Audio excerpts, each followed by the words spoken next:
Maar wat er ook gebeurt, we vergeten jou nooit.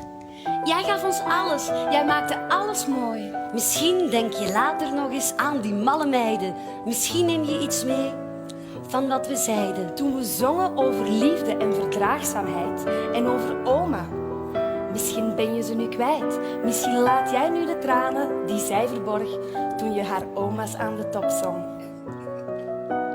Hey.